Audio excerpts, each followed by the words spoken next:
বারজাখ, এই জগৎটা হচ্ছে আমাদের দুনিয়ার জগৎ আর জান্নাত জাহান্নামের যে কিয়ামতের দিন এর মাঝখানের একটা জায়গা। এখানে ইল্লিন আর সিজ্জিন দুটো স্তর আছে, একটা নাম ইল্লিন, একটা সিজ্জিন।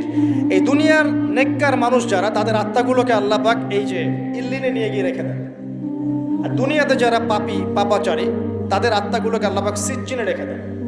এই যে কবরের যে আযাব, যে আমরা একটা কথা বলি, এটা আযাব বলতে রুহের আযাব। কিসের আযাব? রুহ। দেহ তো আপনার নাই, ওখানে দেহ আছে? দেহ তো পচে গেছে, গলে গেছে। তাহলে আযাবটা কিসের? রুহের। বুঝাচ্ছি, আমি এই পড়াশোনাটা করেছি ইমাম গাজ্জালী রাহিমাহুল্লাহর বই থেকে। এত গভীর লেখা, ধরতে গেলেও মনে হয় যে একটা লাইন 10 বার পড়তে হচ্ছে। একটা এক্সাম্পল দিয়ে তিনি বোঝাচ্ছেন এভাবে। তিনি বলছেন এটা একটা উদাহরণ মাত্র, এটাই প্রকৃত ব্যাখ্যা না, একটা উদাহরণ মাত্র। বোঝানোর চেষ্টা করছেন তিনি এভাবে যে আমরা যখন ঘুমাই, অনেকে ভালো